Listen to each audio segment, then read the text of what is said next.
delighted to welcome our leader, Richard Leonard, Shadow Secretary of State for Scotland, Leslie Laird, and Sean Bailey, one of our newest and most enthusiastic and inspiring members, and all of you to Glasgow North. A part of the city where, as Leslie said, almost 2 years and 5 months ago to the day, we knocked 90% of the SNP majority and came within touching distance of our Labour gain. It was the honour of my life to represent our incredible movement then, and I'm proud to do so again.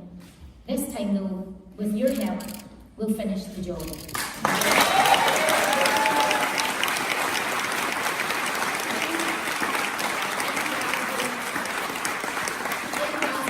Across our country today, we are launching the biggest, most ambitious and radical campaign for change this country has ever seen. This is the fight of our lives. In the next 6 weeks, we'll be fighting the toxic Tories and their born-to-rule attitude. We'll be fighting the hard right and their dangerous attempts to divide our country. And we'll be fighting the SNP and their attempts to narrow our ambitions for a socialist government across the UK to simply those of us lucky enough to live in Scotland. But we will not be silenced nor scared into submission. Some people believe that real change isn't possible. They say that we're asking too much. I say nonsense. We can have a government that has our backs, a government that values diversity, not fears it, and that makes laws to prove it, like the Human Rights Act, the Equality Act, the Minimum Wage Act, and the Civil Partnership Act. A government that actually lifts people out of poverty. A government that gives LGBTQ+ people the right to serve in armed forces and that scrapped Section 28. That is what a Labour government did back then. Think what we would do now. This election is a once-in-a-generation chance to transform our country, tackle the vested interests holding people back, and ensure that no one is left behind. And we are not about to waste it. In the coming weeks, we will take our message of hope to every door, street, city across the UK, telling people about our plans for social justice, for equality, for a minimum wage of £10 an hour, including young workers from the age of 16.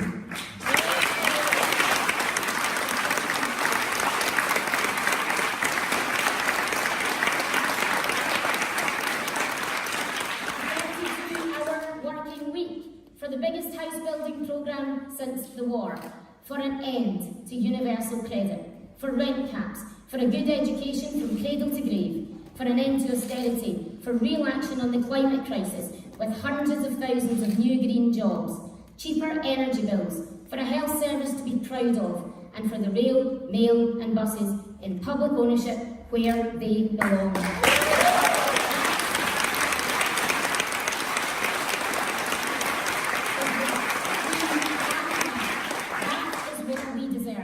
And that's what we get when we get a Labour government, Jeremy Corbyn into Downing Street, and Labour MPs across this city and our country. Instead, what have we got? A decade of cuts, lies and botch-ups. In Glasgow North, like many other areas that have been let down at the hands of Tory cuts passed on by the SNP, people are struggling to make ends meet. They're working longer hours and taking less home. 39% of children in this area live in poverty today. They need more affordable homes. They need a crackdown on unscrupulous landlords, and they need a decent day's pay for a day's work. Women in Glasgow and across the UK cannot afford tampons. They're going to school. Girls are going to school in blood-soaked clothes. It's 2019.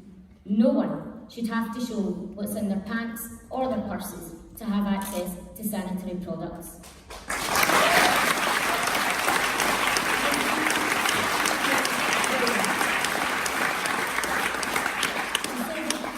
Across Glasgow are living below the poverty line. They're losing their jobs, their benefits, their care and their cars. Not somewhere else, right here in socially just Scotland. That's the evidence of Conservative and SNP cuts.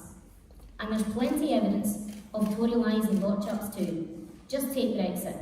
Boris and his pals lied. Remember the bus? Then they botched it. He promised we would have left the EU a week ago. He said he would rather be dead in a ditch than extend it and delay beyond Halloween. Well, Boris, the people will not be tricked, and they will get their treat. A Labour government and a people's vote.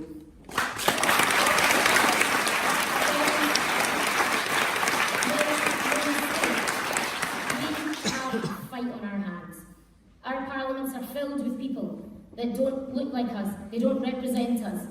They're there only to protect the interests of their rich friends, people who believe it is their birthright to sit or lie down on the green benches of the House of Commons, just because of their wealth and their backgrounds. I and Labour candidates all across the UK stand in this election to protect the interests of ordinary people like us, and because we want to change the world. This election, they'll fight harder and dirtier than ever before.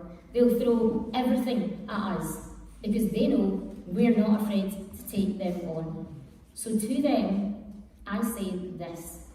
As a working class disabled woman from Glasgow, I've been fighting my whole blooming life. I've fought for everything I have. And most of you, born to rule Tories, wouldn't have a clue what it's like to have to do that. I fought to get into the same school as my sister and friend, while you lot were swanning about Eton. I fought to get the benefits I was entitled to, while you lot were raking it in. I fought for and won social care and accessible housing for myself and others all across the UK. And then I did the same for everyone that I possibly could to help. And whilst I was doing that, you lot were being shamed by the UN. You should be ashamed of yourself. I fought poverty across Glasgow while you were raiding our pockets. I fought for workers' rights here and across Scotland while you were giving tax cuts to the corporations we work our butts off for. I fought to keep Scotland in the UK while you were writing us off. And I fought to remain in the EU, and when we get a people's vote, I'll do that again, while you were lying to people and the Queen. I am not afraid of a good fight. We are the Labour Party, and we are not afraid of a good fight. So let's go after the tax dodgers, the dodgy landlords, the bad bosses and the big polluters. The people of Scotland need us to, and they can see that it's time to kick out the Tories, and it's time to call out the SNP and elect a government for the many, not the few. And they know that the only cure to a Tory government is a Labour government.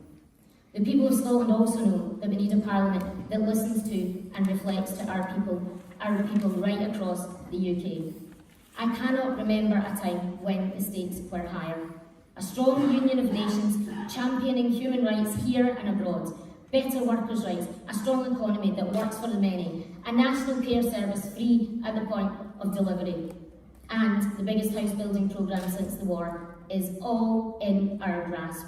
This is the Labour vision for Scotland, the kind of bold, radical change I joined this party to create, and it's the sort of change we will get with a Labour government. So while the Tories are lying their way through the election and the SNP can argue about the Constitution, talking left and acting right, we, the Labour Party, the Labour movement, are ready to take on the threats to our economy, our public services, in deeds, not words. Now, my mum told me that I could be anything I wanted to be. But I never dreamt that 11,527 people could put their trust in a wee disabled woman from a working class family in Glasgow. But they did. And you know what? It's because of the last Labour government that this woman had the confidence, the education and the support to stand in that election. And it's because of our Labour values that the people of Glasgow North put their faith in her. In so many ways, what we achieved as a movement in 2017 was remarkable. Overturning tens and thousands of majorities, shifting the polls 360 degrees, and a disabled woman beating 3 out of 4 men. But friends, I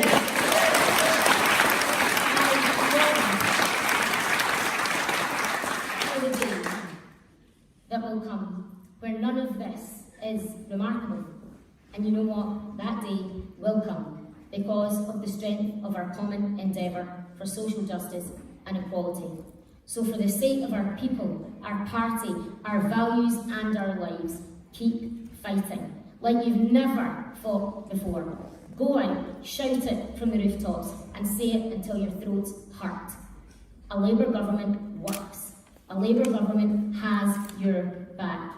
A Labour government is for the many, not the few. And on December the 13th this year, the next incoming Labour government will transform our country and our lives forever.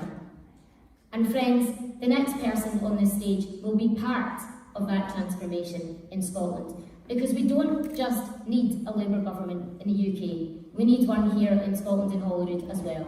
So I'm delighted today to welcome to the stage our leader, Richard Leonard.